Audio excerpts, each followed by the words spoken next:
숲으로 동행할 숲에서 다시 서다의 프로그램 진행자 최혜옥입니다. 숲으로 같이 매주 나가서 만나 뵈야 되는데 이렇게 영상으로 만나 뵙게 되는 것이 굉장히 좀 아쉽기는 하지만 그래도 숲으로 한번 또 저와 함께 영상으로 한번 우리 숲에 대해서 생각해보는 시간을 가져보려고 합니다. 오늘의 주제는 산림과 환경에 대해서 도시 숲에 대해서 함께 생각해 보려고 합니다. 우리가 살고 있는 도시의 주변에는 숲들이 어떻게 만들어졌고 또 그 숲에서는 어떠한 동식물들이 어우러져서 살고 있는지 그런 것에 대해서 관심을 가져보고 또 그 숲이 우리에게 주는 혜택이나 기능들은 어떠한 것들이 있는지 한번 살펴보도록 하겠습니다. 제일 먼저 도시숲은 그러면 어떤 것인가 한번 생각해 볼까요? 자, 오늘의 주제인 산림과 환경, 우리 주변의 도시숲에 대해서 한번 알아보도록 하겠습니다. 도시숲 그러면 제일 먼저 떠오르는 것이 어떤 것들이 있으세요?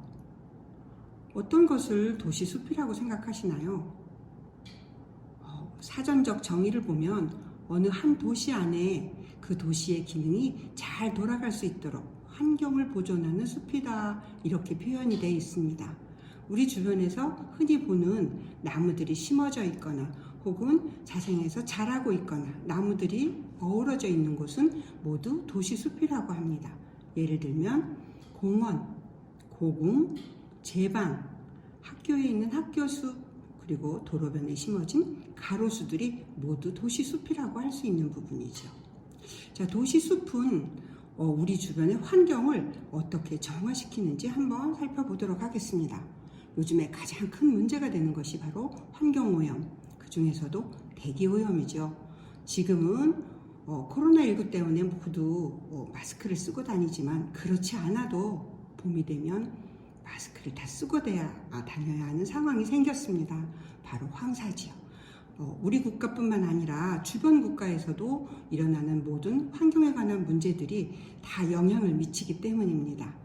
자, 환경오염에 대해서 도시숲은 어떤 방어를 하고 있고 또 어떻게 우리한테 혜택을 주는지 그 기능들을 한번 돌아보도록 하겠습니다. 숲은 도시의 허파라고 일컫기도 합니다. 1헥타르의 숲이 매년 16톤의 이산화탄소를 흡수하고 12톤의 산소를 만들어내서 맑은 공기를 우리에게 준다라고 생각을 해보시면 우리가 마스크를 쓰고 있을 때 굉장히 숨쉬기가 갑갑하죠. 만약에 나무들이 줄어든다든가 우리 주변에 숲이 줄어든다 그러면 콘크리트로 만들어진 건물들만 아주 질비하게 많이 서 있다면 우리의 숨쉬기는 아주 불편해질 것입니다. 허파가 그 역할을 모두 잘 할 수 있도록 이루어주는 것이 바로 도시에 연계되어 있는 숲이라고 할 수 있겠습니다. 두 번째로 숲은 더워지는 도시를 시원하게 해줍니다. 더울 때 숲 그늘에 들어가시면 시원하죠. 온도차가 햇빛이 내리쬐는 곳과 나무 그늘의 온도차는 제법 크게 벌어집니다. 한 그루 나무가 큰 화렵수를 예를 들 때 하루에 400리터 물을 뿜어준다고 합니다. 그런 증산작용을 통해서 공기 중으로 작은 물방울들을 쏘아보내는 거죠. 그 효과가 에어컨을 5대를 20시간 동안 돌리는 효과가 있다고 하니까 우리가 집집마다 돌려서 에어컨을 돌려서 그 뜨거운 공기를 뿜어내는 것을 어떻게 보면 나무들이 그런 것들을 다 흡수해 준다고도 볼 수 있습니다. 두 번째로 나무들이 이렇게 많은 양의 물을 증산작용을 통해서 공기 중으로 뿜어주니까 습도를 조절해 줍니다. 또 바람기를 만들어서 바람을 막기도 하고 통풍이 잘 될 수 있도록 만들어주기도 하죠. 시원한 바람을 만들어줘서 그늘 밑에 가도 시원하지만 숲 근처에만 가도 시원하죠. 이것을 그 주변의 기후를 조성한다 해서 그것을 미기후라고 일컫습니다. 자, 우리가 사는 도시는 대부분 시멘트 벽돌로 이루어져 있습니다. 도로는 아스팔트로 다 포장이 되어 있지요. 그러면 햇빛이 쏟아져서 그 뜨거운 햇빛들이 토양으로 흡수되지 못하고 모두 반사가 된다고 생각해 보세요. 그러면 건물을 통해서 반사되는 그 뜨거운 온도, 또 도로를 통해서 반사되는 그 뜨거운 온도들이 그 위에 살고 있는 우리들을 더 뜨겁게 만듭니다. 그래서 도시가 주변의 숲이나 주변보다 더 더워지는 현상을 도시 열섬화라고 일컫습니다. 그렇게 도시가 더워지는 것을 방지해 주는 게 바로 도시 숲의 가장 큰 기능이라고 볼 수 있습니다. 또 숲은 도시의 먼지를 걸러줍니다. 먼지 그러면 황사가 가장 먼저 떠오르죠. 그냥 먼지, 미세먼지, 초미세먼지, 그래서 먼지의 종류는 아주 다양합니다. 크기도 다양해서 우리가 눈으로 보이는 먼지는 간단하게도 막을 수 있지만 우리가 요즘에 마스크를 쓸 때 마스크에 나와 있는 숫자들이 서로 다르죠. 초미세먼지를 걸러줄 수 있는지 또 그냥 미세먼지만을 걸러줄 수 있는지 그런 것들을 표기한 것이라고 보시면 됩니다. 숲은 바로 이렇게 도시에서 일어나는 여러 가지 먼지들을 걸러내서 이런 효과들은 풀밭, 나무가 없는 그냥 풀밭에 100배가량의 먼지들을 걸러내주는 그런 효과가 있습니다. 활엽수, 즉 잎이 넓은 나무가 있는 숲 1헥타르는 매년 68톤의 먼지를 걸러냅니다. 자, 그렇게 상상해 보시면 나무가 있는 도시와 나무가 없는 도시는 서로 굉장한 차이를 가져오겠죠. 우리가 환경을 쾌적하게 하는 요인이 바로 이렇게 도시 숲을 많이 조성하는 일입니다. 요즘 원주에도 이전에 있던 가로수보다 그 가로수 밑에도 작은 나무들을 심는 것을 식재하는 것을 종종 보실 수가 있습니다. 점점 더 청정 환경을 조성하기 위한 배려라고 볼 수가 있습니다. 숲은 소음을 차단해 줍니다. 도시는 여러 가지 기기들이 많이 돌아다니죠. 보통 각 집에서 쓰는 에어컨 소리도 사실은 상당한 소음입니다. 오토바이, 자동차, 큰 트럭들, 또 큰 차들이 내는 경적, 이런 여러 가지 소리들이 합쳐져서 밤에도 우리의 수면을 방해하는 그런 소음들도 생기기도 합니다. 이런 소음들을 도로변에 그런 여러 가지 차량들이 다니는 도로변에 나무들을 식재해서 잘 길러내면 걔네들이 나무들이 가지고 있는 잎과 줄기 사이에 그 빈 공간들이 바로 방음판 역할을 하기 때문에 그런 것들이 소음을 잡아주는 역할을 한다고 합니다. 그래서 나무들이 많으면 이렇게 시끄러운 소음을 차단해 주기 때문에 우리의 건강에도 상당한 도움이 되겠죠. 그래서 숲이 차단해 주는 소음의 효과가 아주 크다고 볼 수 있습니다. 숲은 물을 정화시켜 줍니다. 우리 도시에는 물이 그렇게 흘러가는 물이 없는데 어떻게 정화를 시켜줄까? 이런 의문점을 가질 수가 있는데, 자, 비가 내립니다. 이제 봄이 돼서 봄비들이 많이 내리기 시작하겠죠. 비가 내리면 포장된 도로 이런 곳으로는 토양으로 스며들 수 있는 능력이 없습니다. 그래서 토양으로 흡수되지 못하고 하늘에서 내린 빗물이 빠르게 유출돼서 하천으로 흘러가게 됩니다. 또 그렇게 되면은 우리 토양이 습도를 유지하고 있지 못하기 때문에 아까 말씀드린 것처럼 태양광은 반사를 시키고 습도는 부족하고 그래서 도시가 날로 더 건조해질 수 있겠죠. 도시가 건조해지면 우선 먼저 우리의 건강에 호흡기에 문제들이 많이 생깁니다. 자, 나무들을 많이 심으면 내린 비가 나무를 타고 나무 뿌리 쪽으로 가서 토양으로 스며들입니다. 그래서 땅속에 있는 미네랄 성분이 첨가되면서 또 공기 중에 오염된 공기에서 섞여있던 중금속이나 여러 가지 발생된 냄새들이나 이런 것들을 걸러져서 땅속을 통과하면서 맑은 물이 됩니다. 그래서 나무들이 많은 곳 숲은 도시의 물도 정화시켜주는 역할도 합니다. 숲은 지하수를 보존합니다. 우리 대한민국, 우리나라는 대부분 동고서적, 동쪽이 높고 서쪽이 낮은 지형을 하고 있습니다. 그래서 댐이 많은 나라이기도 하죠. 왜냐하면 비가 오는 것들을 토양을 통해서나 어디나 좀 머무를 수 있게 해줘야 되는데 비가 오는 것들이 그대로 높은 쪽에서 낮은 쪽으로 포장된 도로를 타고 바로 급속하게 하천을 통해서 바다로 흘러가기 때문에 토양이 머금을 수 있는 지하수들이 자꾸 부족해집니다. 왜냐하면 우리가 지하수를 개발해서 여러 가지 용도로 쓰고 있기도 한데, 지하수가 빠져나간 지하수만큼 빗물이 보충해지지 않으면 여러 가지 문제가 발생하겠죠. 집안도 약해질 수도 있고요. 그래서 도시가 전반적으로 건조해지는 것, 그리고 땅속에 흘러가는 지하수들이 부족해지는 것, 이런 것들을 충전해 줄 수 있는 완충작용, 그것들을 바로 숲이 그 역할을 해준다고 볼 수 있습니다. 그래서 숲이 있는 곳은 아까 말씀드린 대로 기후, 온도와 습도도 조절할 뿐만 아니라 우리의 지하수를 충전해 준다, 이렇게 생각하시면 정확한 표현일 것 같습니다.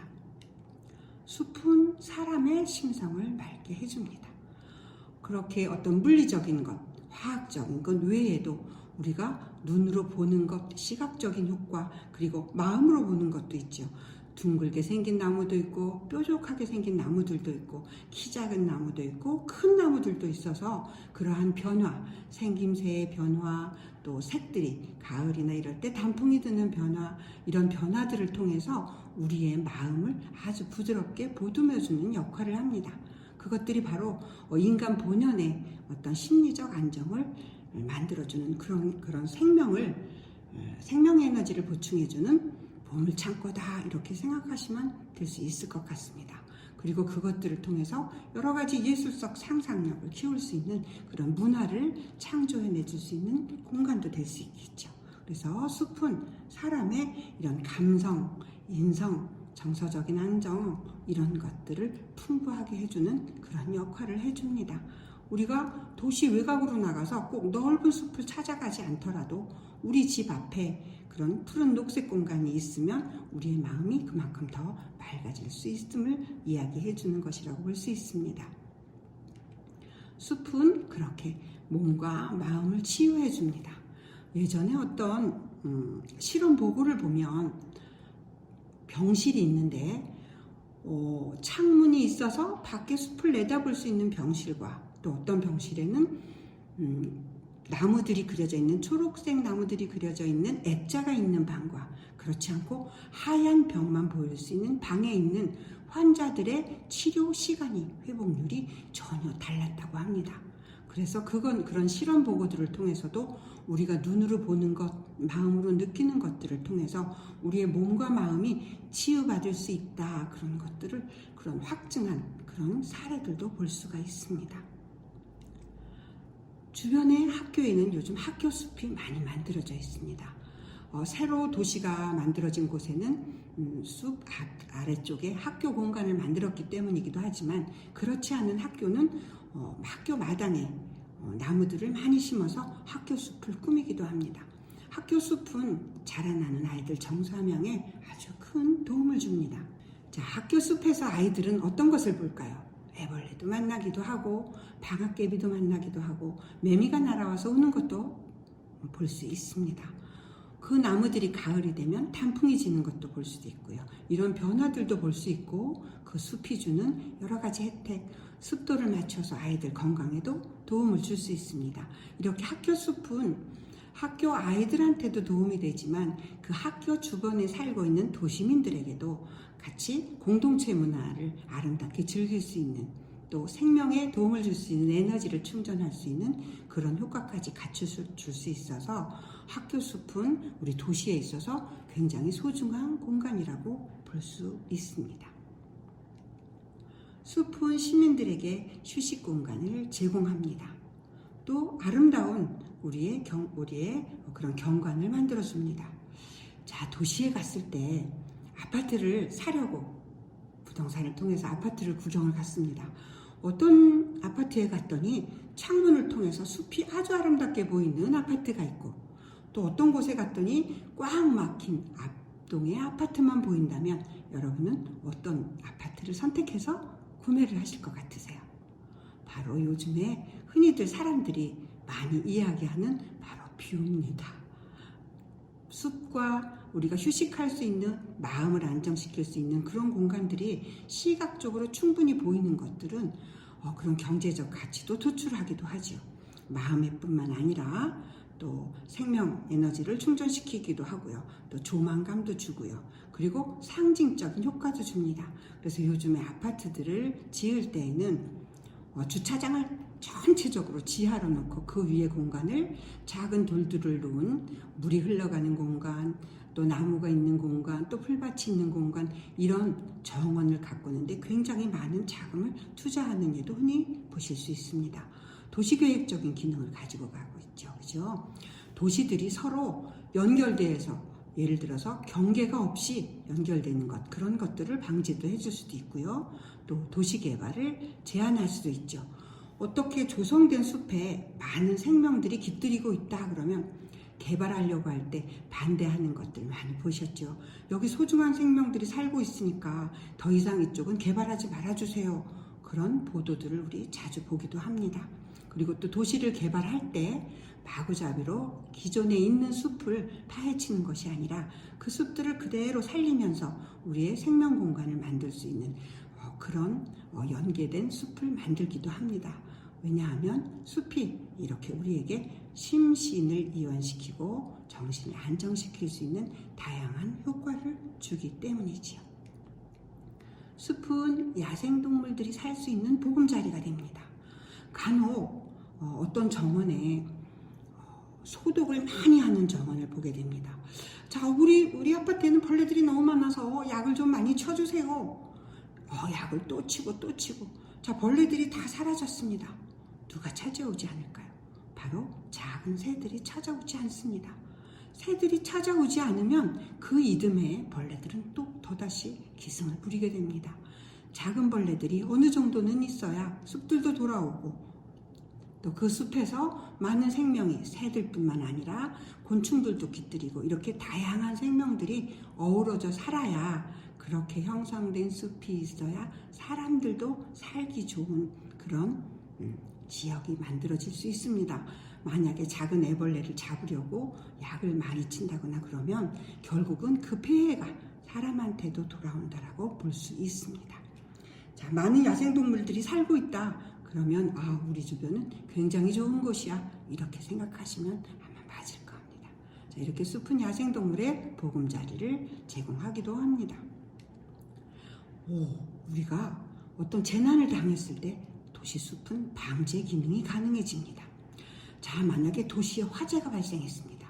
물론 가까운 데 소방서가 있어서 진화작용을 빠르게 진행할 수도 있지만 집과 집 사이에, 단지와 단지 사이에 어떤 도시숲이 많이 조성되어 있고 또 공원들이 건너에 많이 조성이 되어 있다면 그 불길들이 건너가는데 시간을 벌어줄 수도 있고 한 지역에서 다른 지역으로 건너가는 것을 그 화재를 방지해 줄 수 있는 효과도 있습니다. 그래서 특히 도시에는 화재를 방지하는 기능이 크다라고 볼 수 있습니다. 또는 요즘에 아파트를 짓거나 그럴 때 산 부분을 절개해서 짓거나 그러면 산사태나 홍수 같은 게 많이 나기도 하지요. 그럴 때 나무들을 많이 식재하거나 그러면 홍수나 산사태를 방지도 할 수 있습니다. 또 아니면 도시에 큰 화재가 발생했습니다. 그랬을 경우에 화재로 발생해서 가로등이 넘어진다거나 건물이 무너져 내릴 때 도시에 건물들만 많다 그러면 이재민들이 어디로 대피할 수 있을까요? 1차적인 화재보다 대피하는 과정에서 무너지는 건물이나 이런 것들이 생명을 위협할 수 있는 경우도 많이 발생할 수 있습니다. 대피를 유도할 수 있는 길을 만들어줄 수 있는 게 바로 숲입니다. 다른 건물들이 무너지는 잔해 이런 것들에 대해서 생명의 위협을 받지 않고 우리가 대피를 할 수 있다거나 또는 이쪽으로 가면 어디가 나온다거나 이런 방향성을 제시할 수도 있겠죠. 또 이재민들이 생겼을 때 대피할 수 있는 장소, 간단하게 수용할 수 있는 장소를 제공하기도 합니다. 그래서 재난을 방지할 수 있는 기능이 도시숲에 있어서는 아주 중요한 기능이라고 볼 수 있습니다. 자, 보건휴양 기능도 굉장한 몫을 담당합니다. 이 사진은 제가 스웨덴에 어떤 학술회의가 있을 때 우연히 아주 기분 좋게 제가 참가할 수 있는 기회가 돼서 한 도시에서 한 일주일을 묵었었는데 호수가 있는 이 스웨덴의 도시에 정말 이렇게 아름다운 공원이 마련되어 있더라고요. 사람들은 모두 자전거를 타고 다니거나 아니면 반려동물들과 산책을 하는 걸 보고 아주 느긋하게 그 의자 벤치에 앉아서 그 광경을 바라보는 제 마음이 아주 훈훈해지고 부드러워져서 한참을 앉아 있었던 그런 기억이 납니다. 자전거를 탄다거나 이런 것들로 또 체육 공간이 있어서 중간중간 나가서 내 몸을 스트레칭도 할 수 있고 이런 어떤 동적 레크리에이션의 공간이 될 수도 있고 또 마음이 복잡하거나 그럴 때 천천히 이런 숲길을 산책하거나 또는 벤치에 앉아서 멍 때리기도 좋은 그런 정적 레크리에이션 공간을 제공하기도 합니다. 숲가에 가서 요가 매트 한 장 들고 가셔서 누워 계셔도 괜찮겠죠. 산림욕, 나무들이 내뿜는 여러 가지 효과들, 피톤치드 이런 것들로 인해서 여러분들은 산림욕과 또 숲치유 이런 것들을 통해서 내 몸에 있는 자기 회복력을 증진할 수 있는 그런 보건 기능에 도움을 받을 수도 있습니다. 또 아이들은 자연학습과 또 이런 장소로 제공할 수도 있겠죠. 그래서 보건, 휴양 기능은 또 빼놓을 수 없는 도시숲의 기능이라고 볼 수 있습니다. 역사 문화 기능도 있습니다.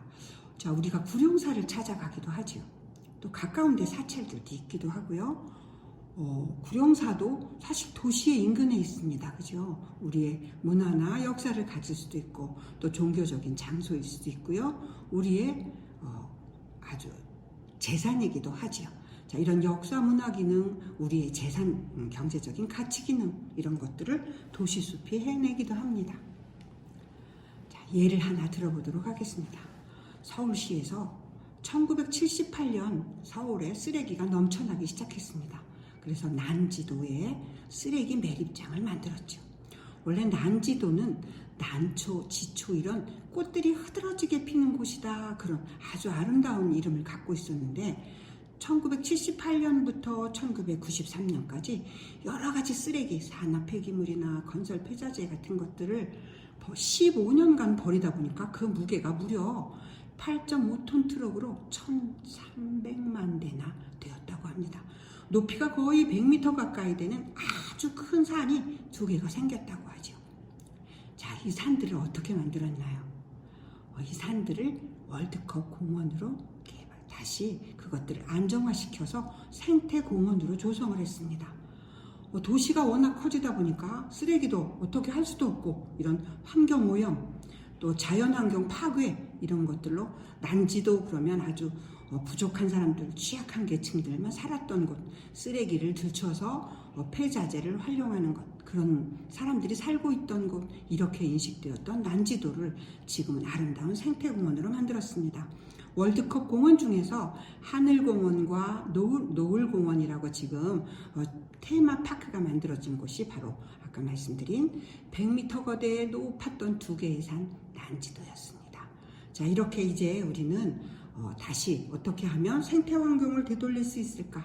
우리의 환경 때문에 생겨났던 부산물들, 그 쓰레기로 덮여진 곳들을 어떻게 하면 아름다운 환경으로 바꿀 수 있을까 하는 상징이 바로 난지도입니다. 우리가 이 난지도를 통해서 배울 수 있다면 쓰레기를 매립한 곳을 생태공원으로 바꾼다가 아니라 그 이전에 우리가 환경을 생각해서 좀 쓰레기를 줄이자라는 곳에 좀 착안을 하셔야 될 것 같다라는 생각을 이 기회를 통해서 한번 같이 나눠보았으면 좋겠다는 생각을 합니다.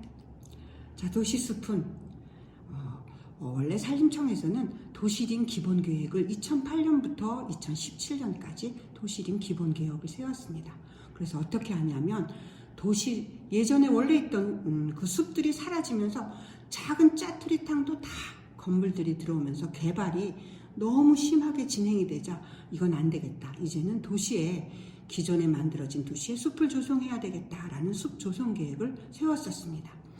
그래서 2016년도가 되면서는 도시숲 조성 계획을 세웠는데 어떻게 하냐면 1313억 원이라는 예산을 통해서 전국에 있는 숲과 도시숲과 가로수를 조성해 보겠다라고 조성 계획을 세웠던 게 2016년도입니다. 제가 이번에 이 자료를 만들면서 그러면 이렇게 세웠던 조성 계획은 어떻게 되고 있나 다시 한번 검색을 해봤더니 올해 2021년 도시숲이 170곳에 조성된다고 합니다. 자, 이 조성되는 계획의 내용을 보면 미세먼지를 차단하는 숲, 꽉 막힌 도시에 바람길을 열어주는 숲, 그리고 자녀들이 안심할 수 있는 그런 숲, 이렇게 해서 만드는 것을 170곳을 조성할 수 있는 계획을 세워서 실행한다고 하니 아마 우리 도시에도 다시 지금보다 더 많은 숲들이 조성되지 않을까 생각을 합니다. 자, 이렇게 아름다운 숲만 보아도 마음이 아주 편안해지시죠?